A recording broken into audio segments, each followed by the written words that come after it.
existe mesmo essa valorização dessa fantasia, né? Sim. É mesmo uma carência de propósito. E assim, eu sinto que o contato, né, com Deus e com essa Deus incidência em mim Deus e no incidência, outro. sim.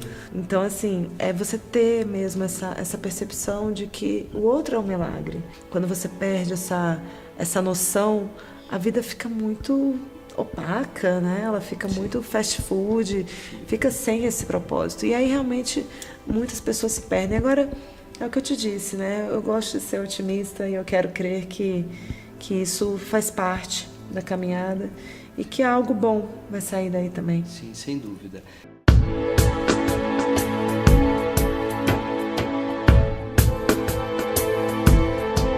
Eu queria só, vamos dizer assim, estabelecer um epílogo da nossa conversa, do nosso diálogo aqui. Eu queria só saber de você, como que você vê a cultura do nosso momento. Você vê com um olhar esperançoso? Você acha que a cultura está... A cultura atual, global. Primeiro a cultura global, depois eu quero saber de como o momento que você vê o nosso país, o Brasil, como é que você está sentindo o Brasil, enfim. Eu penso assim, que nunca, né, tanta gente esteve em contato com essas questões todas de autoconhecimento, de noção de ecologia, né? Porque a gente tende a dar muito peso para o que é ruim. Então, assim, a gente vê várias, hoje em dia, em função da internet, notícias do mundo inteiro daquilo que aconteceu de ruim, porque é um planeta grande, existem dezenas de países, de cultura, e a gente fica sabendo de tudo e qualquer coisa que acontece. Agora, né, quantos colos foram dados, quantos carinhos, A gente não vê. quantos encontros maravilhosos a dois, quantos abraços, quantas caridades, quantos bate-papos gostosos, quantas palestras, enfim, quantos livros foram sendo escritos, quantos poemas. É infinitamente maior esse número, né? E eu vejo assim que nunca houve tanta gente dando conta de si mesmo como agora. Agora, obviamente, nós passamos muito tempo dominando, como humanidade, dominando as forças da natureza, as intempéries do tempo, o frio, a fome, a sede. E aí, assim que isso ficou assegurado, que nós chegamos a esse modelo de vida moderno e que a gente tem todas as soluções muito à mão, tá, mas no que eu vou canalizar essa força toda, essa criatividade toda? E aí tem toda uma dispersão, né? E aí, obviamente, tem as distorções também fantasiosas, o que é poder, né? Aí vem aquela história também do consumismo, né? Da rede social, tá assim, tá assado, mas eu penso que todos nós passamos por isso. Por exemplo, tem gente que não passa, né? Tem gente que fica.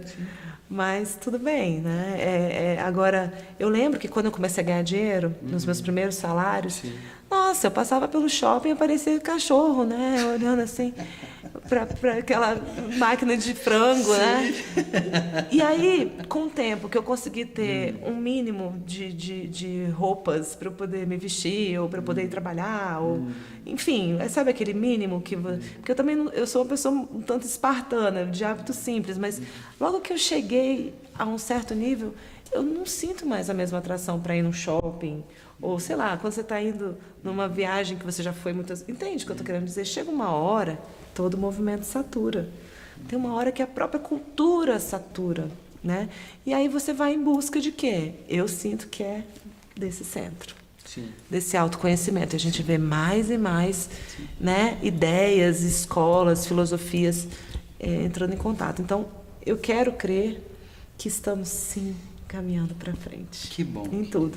Ótimo, esse otimismo é ótimo. No Brasil... E o Brasil está passando e assimilando a sua sombra? Então, eu penso que esse país é um país maravilhoso. Sim.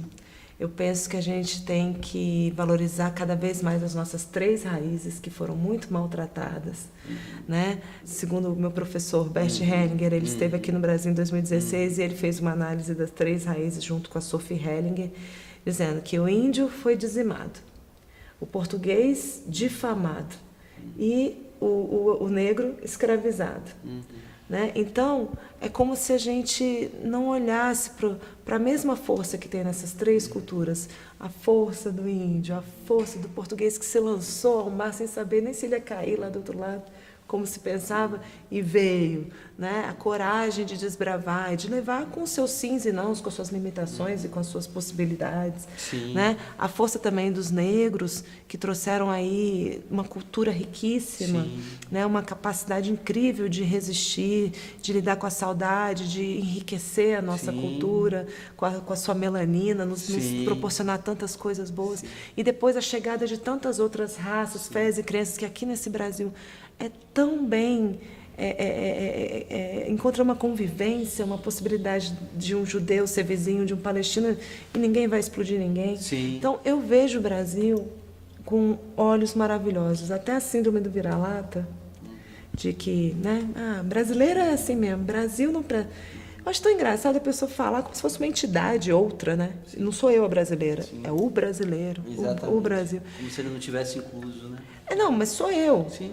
E se eu sou um vira-lata, é por quê? O que é um vira-lata? É alguém que teve um cruzamento de muitas raças, e a biologia explica que quanto mais cruza, mais tem imunidade, mais resistente fica, mais enriquecido. Não é? Então, muitas vezes mais esperto.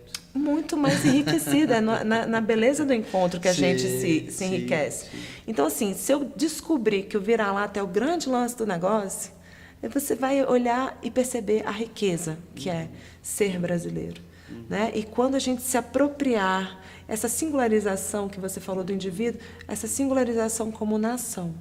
Quando a gente sentar no nosso trono. É descoberta da singularidade nacional. Do brasileiro, né? sabe? Sim. Eu sou brasileira e que bom. Com tudo, com a minha sombra, com o que for, com os meus aindas em movimento. Né? Então, eu tenho, assim...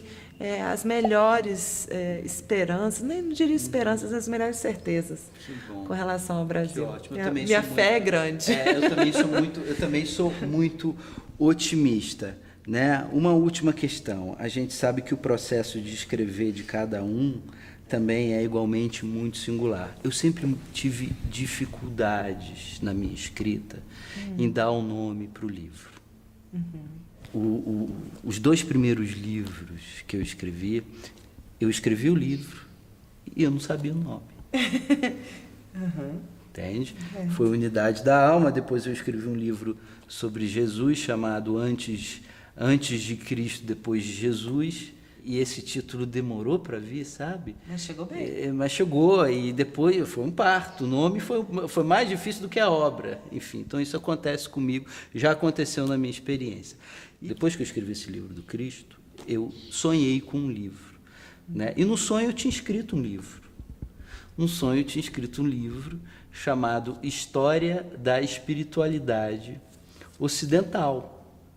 E quando eu acordei de manhã, né, na hora que já dava para ligar, eu liguei para o Tagore. Eu falei assim, olha, Tagore, eu sonhei com esse título. Eu acho que dá uma pegada. Né? Ele falou assim, não, Vitor, escreve. E eu comecei a escrever a história da espiritualidade ocidental. Né? Eu separei aqui um volume para te dar de presente, que é esse daqui. Enfim, nossa, então o livro aconteceu. O livro aconteceu. E o livro nasceu. Nasceu depois do sonho. Então, esses processos da escrita, né, e os títulos, enfim, eles surgem de uma forma, muitas vezes, vamos dizer assim, inesperada ou intuitiva. O abraço à sombra e o subtítulo Encontros que acolhem e iluminam a infância espiritual. Né? Enfim, é muito sedutor isso. Você olha e você tem vontade de ler. Como é que foi? Nasceu? Veio pronto? Veio antes do texto? Ou não? Foi muito natural, não, foi bem depois. Foi conforme eu ia escrevendo e eu ia percebendo que eu estava lidando com a minha sombra, tanto que o primeiro capítulo todo são vários textos para a sombra. Né? Então, eu fui vendo a força que tinha isso para mim. Até então era encontro com a sombra. Tem um poema chamado Encontro, depois tem um que chama Abraço, enfim, teve vários. Mas aí me chamaram para fazer uma palestra, o que para mim foi muito difícil, porque eu me formei em jornalismo, mas eu fui para o jornalismo impresso. Sim. Muitas pessoas, você tem uma voz, vai para a TV, vai para a rádio. Eu, não, quero ficar por trás dos teclados. Eu tinha muita dificuldade em expor a minha imagem, né, e minha voz também. Eu passei um processo aí de 1 ano e meio, inclusive fiz uns 3 meses de coaching, que eu não conhecia o processo de coaching, com uma pessoa brilhante. Foi uma pessoa que realmente fez um trabalho incrível comigo, e o Rossandro, ele novamente falou assim, olha, mana, vai fazer vídeo. E aí o primeiro e o segundo vídeo que eu fiz só com voz. Aí ele falou, mas o que aconteceu? Que você não quis aparecer? Eu falei, eu não dou conta. Até que, enfim, eu fui fazendo, fiz o terceiro, e passei por um processo de desidentificação deste medo de exposição, que é a mesma face da moeda da vaidade extrema. Sim, né? sim. O outro lado da vaidade é o medo de exposição. Sim. Então, quando eu me desidentifiquei, foi com uma figura bíblica que... Quem foi? O burrico, que leva Jesus na cidade. Está no meu texto chamado Deixai brilhar a vossa luz. Sim. Tá que aí. lindo, burrico. No capítulo 5 ou 6. E assim, eu tive essa percepção de que quanto mais eu fosse me expondo, mais... E realmente, quando chegou no 20º vídeo, eu já estava, ok, eu estou a serviço. Não sou eu sou tomada a serviço. Eu não sou eu navegando o mar, é o mar que me navega. Sim. Então, o título vem, o texto vem, e eu fui convidada para uma palestra. E eu falei, não é só encontro, não, é abraço mesmo. É abraço a sombra. Abraço, né? Porque é o que você faz com uma criança, sim. né? Você abraça. Sim, sim. E aí, depois que eu fiz essa palestra, muito o nome mais significativo. Ficou. Muito mais do que encontro, né? Muito mais. Muito abraço, mais. A sombra é muito mais significativo. E o desenho, isso é um outro ponto que eu gostaria de chamar a atenção, que foi o ilustrador desse livro, né? Que é o Pedro Sangeon, que ele assina as ilustrações que saem no Correio Brasiliense, que é o Gurulino. O personagem dele é o Gurulino. Mas ficou muito legal. E cada capítulo tem uma ilustração impressionante. É um desenho assim bem yin e yang, né? Mostrando o quanto a sombra é importante. É bom que você já pescou rapidinho, né? O quanto que ela... Mostra ali para... Ela participa, né? É uma ilustração muito bacana. Enfim, né? E você mostrando vê a sombra como fundamento. Como fundamento. A minha mãe tem uma frase né? maravilhosa que ela fala sombra assim, luz e sombra enfeitam a vida. Sim. Se não tivesse sombra, aqueles quadros, por exemplo, né? Como é que você vai observar? Pois é. Os contrastes, eles são importantes para a nossa percepção e para a nossa visão, né? A gente precisa para estar na matéria, deles o tempo todo, né? Pois é. Para terminar, né? Você está falando, quando você fala, me vem ideias. Aí é como se você semeasse seu pensamento em mim, entende? De uma certa forma. Sim. Você está falando, em mim surgem sínteses, e aí o papo vai, a gente vai longe. E aí a gente não termina, né? É bom o encontro dessa forma, né? Mas pois é, eu penso que a vida, você tem a questão muito do espiritual no seu livro, né? E me veio a imagem da espiritualidade como uma dança de salão, né? A gente tem uma posição meio que passiva na espiritualidade, no despertar, ou pelo menos na via mística, né? A gente é meio conduzido no processo, e é uma passividade ativa, ou uma atividade passiva da nossa parte, né? Porque, na verdade, eu não sou o diretor do processo. Quando a gente entende que a gente não é o diretor do nosso processo de consciência, o nosso processo em direção à vida, a gente simplesmente vai sendo atraído, né? E a mulher na dança de salão ou no tango, ela é passivamente ativa, ela é conduzida pelo homem, ela é conduzida, e tudo que ela tem que fazer é se deixar conduzir. Ela se deixando conduzir, ela está sendo passivamente ativa, ela não está atrapalhando o condutor no processo. Essa imagem me remete um pouco a isso, né? De você se deixar conduzir por aquilo que existe efetivamente, que pertence a você e que tem uma razão de ser. Exato. Nada se perde. Essa sombra está aí dentro da gente, né?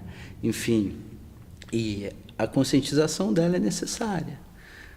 Nós tomamos sustos, mas Deus não, né? Acho que não. Deus não toma sustos, né? Ele vai, exatamente, ele já vê tudo, já sabe tudo e vai nos conduzindo. Ele é esse polo, ele é aquele que nos conduz na dança, né? Eu acho que é só a gente não atrapalhar muito. Exatamente. Que vai. Pois é, Daniela, foi um prazer conversar com você, foi um prazer te conhecer. Eu acho que a gente vai ter novas oportunidades, novas interlocuções. Tem um espaço que eu estou trabalhando no Instituto, que eu faço parte, que eu trabalho, tenho um papel junto à coordenação do Instituto lá, e é um espaço que a gente chama de Café Psi, e que é um espaço de bate-papo também, enfim, Então, onde a gente... também? Duas pessoas conversam, né, e tem uma abertura para participação. É um processo que a gente está iniciando. Na verdade, a minha intenção hoje é trabalhar com o público aberto cada vez mais. Que bom. Trazer as pessoas, sair do circuito mágico da academia, né, que, enfim... Que é maravilhoso também, mas também pode ser ampliado, né? Sim, e entrar em contato com as pessoas que têm um desejo de saber, né? Aquela história da formação informal. A gente tem uma formação informal, né? Na vida. A gente se formou, você teve a sua formação, eu tive a minha, você se especializou também, mas hoje, para mim, o barato é a formação informal. É para onde meu coração me leva, né? E aí a gente poder se encontrar nessa formação informal. Obrigado pela sua presença, obrigado pela sua participação muito rica, obrigado por te conhecer. Foi tudo de bom, viu? Eu também agradeço pelo convite, seu e da Natasha. Tudo de bom. Obrigado. Bom. No próximo Literacura a gente se encontra, teremos uma nova pauta e aguardem, em breve a gente se vê. No Literacura e também no Café Psi. Eu quero falar essa palavra. Catastrofização. Catastrofização. Essa aqui é aberta. Catastrofização. Não, tem que treinar. Eu vou treinar. Eu jamais ousaria. É porque eu quero muito profissa, né? Eu sou só paciente.